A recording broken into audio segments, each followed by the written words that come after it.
Hukom sa ginibong drug bypass operation. Triple o 4 na doble ang bihikulo na gruso sa siyudad kang Naga. Mas complain ng police station kang Naga City Police Office. Newsbreak. Sa headlines kan mga barata, mga estudyante sa pribado simpang publikong eskwelahan sa Camarines Sur, balik eskwela na ngunya na aldaw. Inventory as in turnover sa Barangay Mabulo, siyudad kang Naga, mainit na pinag-uurulayan. Pedicab driver sa Kamaligan, Camarines Sur, arestado sa anti-illegal drug bypass operation. Groundbreaking ceremony kang Nueva Cáceres Dormitel kang Naga, gigibuhon sa masunod na simana. Diyos marhay na hapon, ako si Mark Mendoza. Asin ako man po si Cristina Alcanzo Reyes, ang sa inyong magiging tagapaghatod, Bareta. Huli kan pagmarhay kan kamugtakan kan panahon, pinagbawi na kan lokal na gobyerno kan Camarines Sur ang pinagpaluwas na memorandum na nagsususpindir kan klase sa pribado asin pampublikong eskwelahan kan Sudma. Alagad pinagtatawan man in poder ang mga alkalde kan mga banwaan na magdeklara nin localized suspension depende sa peligrong dadarahon kan pag-uuran sa saindang mga residentes urog na sa mga estudyante. Sa iba pang Bareta, punong barangay kan Mabolo, siyudad ning Naga, may nahihiling na pagkukulang sa pag-turnover asin ang pag-inventory kan mga property kan sa indang mga barangay. Aramon taman ang kumpletong detalles report ni Melvin Machado. Mga papeles kan barangay, unliquidated documents kan mga transaksyon sa barangay na daipatapos, inang pinagahanap asin pinagahalat subuot ni punong barangay Noel Constantino kan barangay Mabolo, siyudad kang Naga na dapat subot i-turn over sa iya ni dating barangay kapitan Ramil Hob. Ano po ang kaipuan i-turn over sa imo na dapat gusto mong dapat yaon sa imo po sa pagtuturn? Si mga papers, documents, si mga unliquidated documents, si mga transaksyon sa barangay na dahil patapos dapat maaraman mi kumpira pa siyempre kumpira pa ang kan barangay mapo kaming kaput na sagod mo niyan. Ang naabutan mi duman may mga papel sindang winalat duman. Di garo kami masusog na lang duman sa mga documents na i-check mo na lang po itong mga documents kung talagang dahil na sila makikooperate, mamang problema sa mo. Hinot na hinot po, mako po sinda ang ma-declare na may unliquidated ako, mismong COA sa City Accounting. So, kung masaot, itong may basihan, maray pa si former barangay captain, Magnories, yung unliquidated. Iyon po ang katotohanan. Pero ako may iba pong nag-aabot. Pag may nag-abot na unliquidated ako, willing po akong mag-atubang, yaw sa kong seksyon po sa po yung treasurer, may mga attachment po kami pwedeng ilaag duman sa sinasabi nilang unliquidated. Sa panahon ko po, sir, mayo kung ano mali yung nangyari sa administrasyon. May question man si punong barangay Constantino na daisubot kompleto ang transition team na nagbisita sa saindang barangay. Huli kay ni plano niyang hagado na ideklara na nagkaigwan ng failure ng turnover. Alagad sa pahayag ni dating punong barangay Hob, yaon subuot ang taga-treasurer's office, accounting office, asin COA. Naghahalat kami ay kung na taarami talaga. Naghahanda man kami na may inventory team na may transition team na pigaano ang city na mga barangay.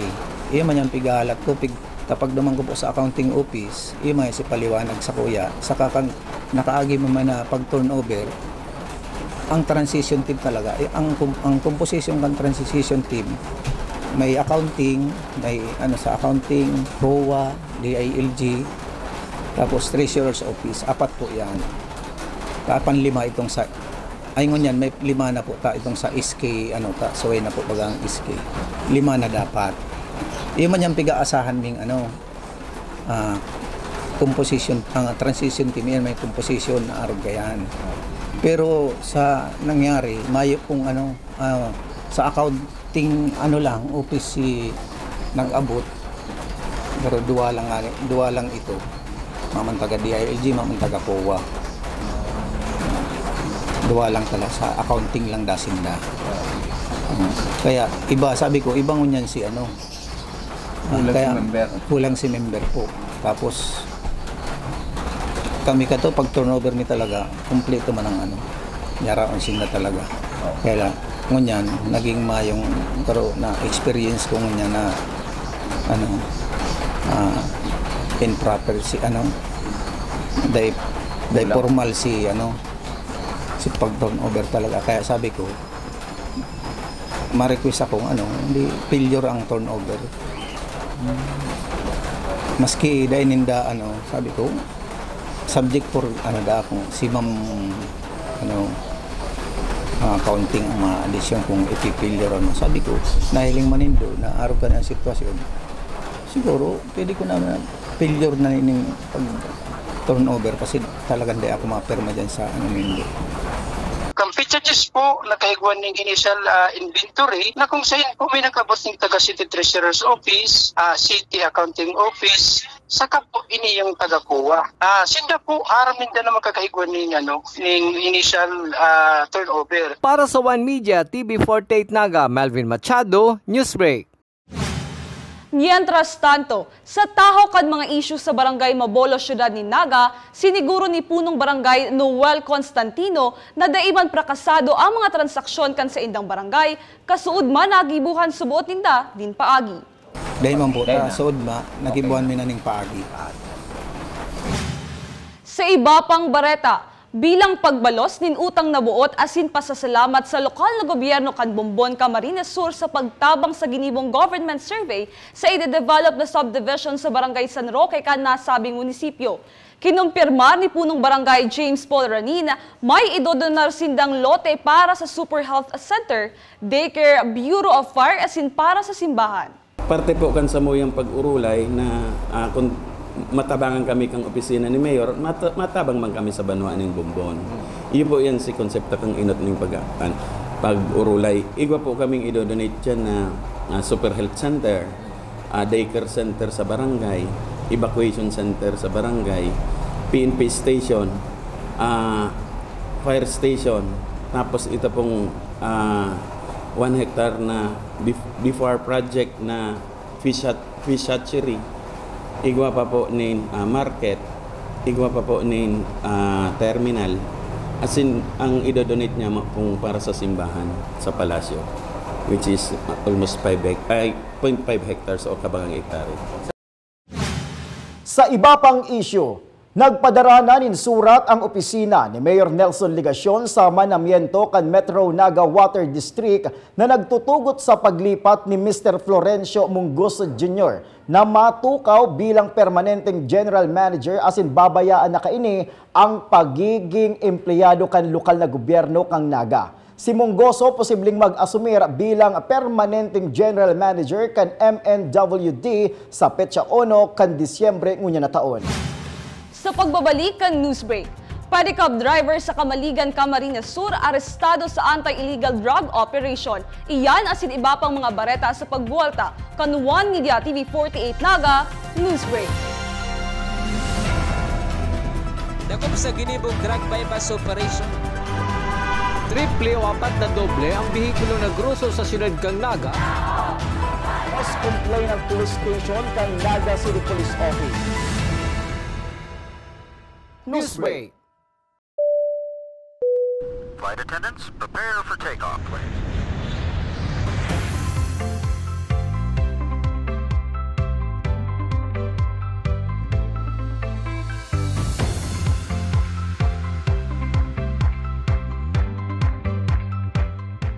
Slip life vest over your head.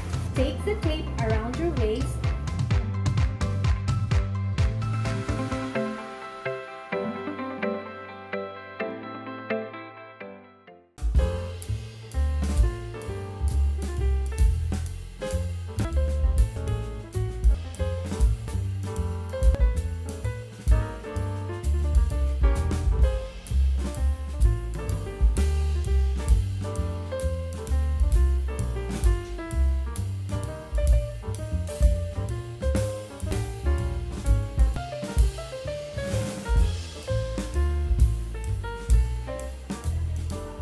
Life at home is better with Unlimited. Unlimited fiber all day, day, day. Unlimited entertainment all the way. Unlimited goes for the family. Enjoy all these for just 1,399 pesos. Get the PLDT Home Fiber Unli All 1399 today. Apply now and have it all, have it all.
Ako, kasi malay mo bukas may asawa na ako. What? Asawa rin din, sabi lang. Ay, hindi na talaga ako that time. Talaga ba sa inyo? Talaga na yung gamit ko. Sige, let's go. Alam mo yun, nung bata ka pa, nasa akin pa rin ang huling halaka. Ganun yung sinabi ko. Very Sharon Cuneta, di ba? So pag nakarating na sa gitna, hindi na nakarating sa likod. Nasa akin na natigil. Education is the best asset. I thank you, Chares. Sige.